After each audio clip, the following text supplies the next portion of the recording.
Voici une deuxième vidéo consacrée au portrait de Figaro au début du Barbier de Séville, et je commence par traiter dans cette vidéo les lignes 13 à 19. Ces lignes font office de transition entre les deux expériences que Figaro raconte. Elles ne sont pas vides de contenu pour autant, car elles servent aussi à rappeler la situation du conte, qu'on n'avait pas rappelé jusqu'à maintenant.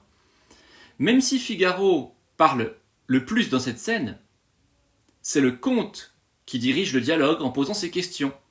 Il relance donc la conversation à la ligne 13, après un récit assez long de son ancien valet, avec « Et tu t'es retiré en cette ville ». Le dialogue fait aussi apparaître dans ces lignes des marques géographiques, en cette ville, ligne 13, de retour à Madrid, ligne 16, ou chronologique, pas tout de suite, ligne 14, qui montrent l'arrivée d'un second récit de Figaro. Cette rencontre fortuite entre les deux hommes et les questions du conte sont bien utiles pour le spectateur, car il apprend tout ce qui lui permettra de comprendre la pièce et la situation présente. Mais ces lignes sont aussi utiles pour rappeler justement la situation du conte. En effet, on n'oublie pas que le comte attend que Rosine, la femme qu'il aime, apparaisse à sa fenêtre. Cela apparaît explicitement dans la didascalie de la ligne 15. Le comte l'arrêta un moment. J'ai cru que c'était elle. On voit dans cette citation que Figaro n'est pas le centre d'intérêt principal du conte, et qu'il a surtout besoin d'avoir une contenance, et la discussion avec Figaro lui sert uniquement d'alibi. On retrouvera ce manque d'attention pour Figaro dans la didascalie de la ligne 19. Pendant sa réplique, le comte regarde avec attention du côté de la jalousie. La jalousie, c'est un volet spécial pour une fenêtre. Mais aussi dans la brièveté des répliques du comte, à miséricorde, par exemple, ligne 18, on voit bien qu'il ne fait qu'entretenir la conversation. Outre des informations supplémentaires sur le personnage du comte, cela permet également à l'auteur de maintenir l'attention du spectateur. En effet, d'un point de vue stylistique, faire une coupure dans le flot du discours de Figaro, tout dynamique qu'il soit, permet de créer une variation dans la scène. On change donc du passé « et tu t'es retiré en cette ville, ligne 13 » au présent, l'arrêtant. On change d'histoire, de celle de Figaro, pas tout de suite, ligne 14, à celle du comte, j'ai cru que c'était elle, ligne 15. On change enfin le point d'accroche du regard. Les points de suspension à cette même ligne 15 montrent que l'acteur doit faire une pause accompagnée d'un regard vers la fenêtre. Le spectateur n'a donc pas le regard fixé en permanence sur le même personnage. Quant au lecteur, cela lui rappelle que scéniquement, le comte est déguisé en Lindor et stationne dans la rue.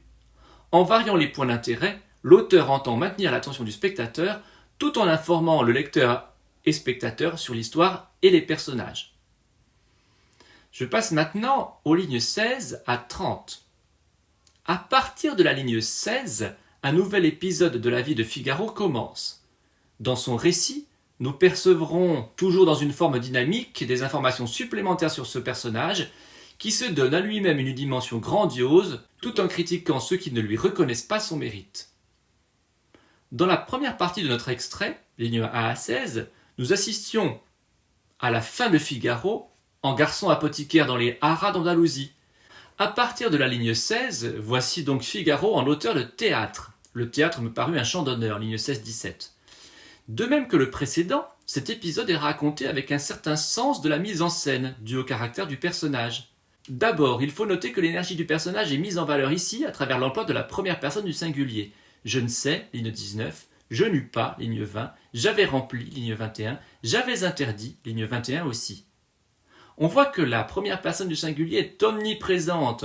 On la retrouve 4 fois en position du sujet en quelques lignes. Il mène la plupart des actions dans son discours, preuve de dynamisme hors du discours. On assiste également à une mise en valeur évidente de l'action de Figaro par lui-même. Le plus grand succès, superlatif, ligne 20. J'avais rempli le parterre des plus excellents travailleurs, encore un superlatif, ligne 20. Dans les meilleures dispositions, encore un superlatif, ligne 22. On voit dans ces 3 citations que tous ces agissements font l'objet d'hyperboles portées par des superlatifs en nombre. À la ligne 21, une comparaison vient enfin mettre en valeur le choix qu'il fait de son public, des mains comme des battoirs. Les battoirs étaient des plaques de bois servant à laver le linge. La comparaison met en valeur l'aspect volumineux et sonore des mains, consacrant le choix de Figaro. Ce nouvel épisode confirme donc l'énergie de Figaro. tout en ajoutant à son personnage une certaine forme d'amour-propre. La construction de la réplique est également travaillée afin de lui donner un aspect dynamique, point qui est à mettre au crédit de Beaumarchais simplement, ou aussi de son personnage d'ailleurs, puisque c'est lui qui construit son discours. Dans le premier épisode, celui des haras d'Andalousie, le récit était chronologique, avec l'emploi presque permanent du passé composé. Dans celui-ci, Beaumarchais a choisi de rompre l'aspect chronologique du récit. Il commence avec le présent et le passé simple. Je ne sais comment je n'eus pas le plus grand succès. Cela lui permet d'annoncer la fin de l'épisode avant d'en avoir raconté le déroulement. L'épisode est ensuite raconté au plus que parfait. Avait rempli, ligne 20, avait interdit, ligne 21, avait paru, ligne 22. L'emploi de ce temps, dont la seule valeur est l'antériorité, laisse attendre l'action par rapport à laquelle toutes les autres sont antérieures. C'est une façon pour l'auteur de dynamiser, par un léger suspense, par une attente du spectateur ou du lecteur, la chute de cet épisode. Précisément, cette chute est encore retardée par l'interruption du conte à la ligne 24. « Ah, la cabale, monsieur l'auteur tombé !»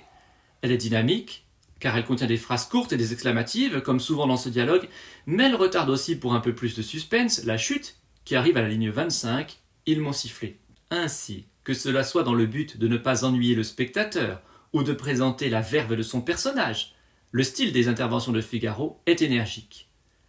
Avec l'appui de ce style, Figaro décrit la férocité des milieux littéraires. Il dénonce bon nombre de pratiques courantes, même s'il en utilise certaines. L'allusion à la claque, ligne 19-22, rappelle qu'une pièce ne peut triompher sans être organisée. La claque est en effet un ensemble de personnes engagées, payées pour soutenir ou faire choir une pièce par des manifestations bruyantes. De même, l'allusion, ligne 23, au café, montre à quel point le succès d'une pièce dépend de moyens de défense peu orthodoxes et primaires, les rumeurs et les discussions d'un café. L'auteur montre enfin que ces moyens sont fragiles. Dans le récit de Figaro, les moyens mis en place semblent puissants, comme nous l'avons vu dans l'étude des superlatifs, la préparation de Figaro est énergique. Malgré tous ces moyens, la réussite n'est pas assurée. L'auteur critique donc dans ses lignes, en connaissance de cause, que la valeur intrinsèque d'une pièce ne compte pas du tout pour sa réussite face à toute la compétition et à l'agressivité qui règne dans le monde des lettres à cette époque. Du reste, Figaro ne fait à aucun moment allusion au contenu de sa pièce. C'est bien le signe qu'il importe peu. Beaumarchais nous livre ici des idées autobiographiques. La cabale, dont parle Figaro à la ligne 23, désigne un complot destiné à médire sur une pièce ou un auteur, et Beaumarchais en a fait lui-même les frais, comme il l'écrit dans sa lettre modérée sur la chute et la critique du Barbier de Séville. La critique a donc également une place très importante dans le texte de Beaumarchais. Enfin, pour clore ce paragraphe, l'auteur accentue la facette vive de Figaro en nous le montrant en colère. Elle est visible d'abord dans le ton de Figaro, ses propositions courtes de la ligne 25, ses exclamatifs de la ligne 27 le montrent. On l'aperçoit ensuite explicitement. La vie est trop courte pour user un pareil ressentiment, ligne 29. Dans cette citation, on repère une hyperbole. À la suite de ce texte, l'acteur devra imaginer et reproduire le personnage vif et énergique pendant sa longue réplique, ligne 19-23, puis plus en colère sur la fin de cette partie dans les lignes 25 à 30. Dans ces lignes 16 à 30, nous continuons donc notre découverte du caractère de Figaro, encore plus que de sa vie, dans un style qui lui correspond bien. Beaumarchais en profite également pour parler de façon presque autobiographique de son métier d'auteur et critiquer le monde dans lequel il évolue à travers un valet qui en connaît bien plus que tous les autres valets.